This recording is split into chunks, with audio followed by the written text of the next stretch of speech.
আর শুভ নববর্ষ আজ 17ই April 2026 GMm ডিস্ট্রিবিউটার্সের তরফ থেকে আমরা এসেছি মলয়পুর সাধুর মোড় সংলগ্ন এরিয়া। কৃষক বন্ধু আছেন, উনি আলু করেছেন, গরমের ধান করেছেন, তার সঙ্গে বিম কলাই করেছেন এবং বরবটি কলার করেছেন। অসাধারণ বরবটির চেহারা। যাক, সরাসরি আমরা কৃষক বন্ধুর কাছে চলে যাব। আপনার নাম? তপন দাস। বাড়ি? বাড়ি দক্ষিণ দত্তপাড়া।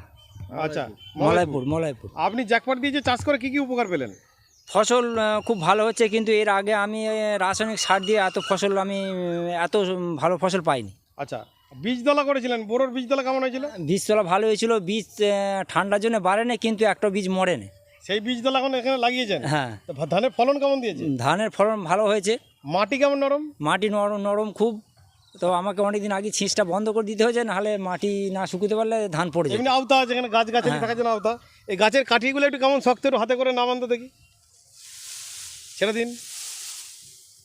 স্প্রিং করছে? হ্যাঁ, স্প্রিং করছে। এরকম যদি হয় গাছ ঝরে পড়বে না, এইসব গাছ আর ঝরে পড়বে না। আচ্ছা, আপনার কীটনাশক খরচ কম হয়েছে? বীজ খরচ? হ্যাঁ, রাসায়নিক সারও খরচা কম হয়েছে, এমনি ওষুধও কম, রাসায়নিক ওষুধ কম খরচ হয়েছে। কম খরচ হয়েছে। তাহলে চাষের যে ধানের ওয়েটটা কেমন আছে?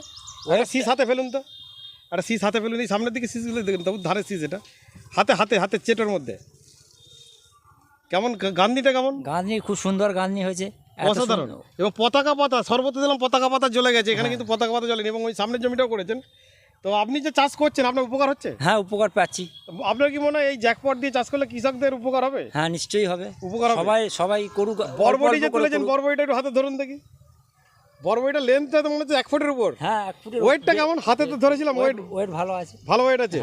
যাক, হ্যাঁ 1.5 ফুট আরামে হবে বরবটিটা। 1.5 ফুট হবে। খেতে কেমন? খাচ্ছেন কেমন? খুব সুস্বাদু। কীটনাশক লাগছে? বীজ লাগছে? না, এখনো পর্যন্ত কোনো বীজ দিইনি। সে তো বলছি পুরো বীজমুক্ত ফসল যেটা আমরা দেখছি।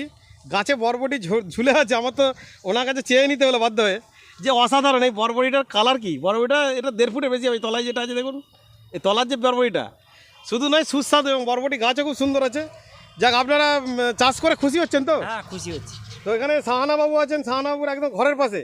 কতটা ভয় ছিল যে কাউকে বলবেন যে বিষমুক্ত ফসল ফলাতে? বিষমুক্ত ফসল, এর থেকেও উপকার আর কিছু নেই। হ্যাঁ, না, কতটা ভয় পেয়েছিলেন যে প্রথম প্রচুর ভয় পেয়েছিলাম যে কি হবে।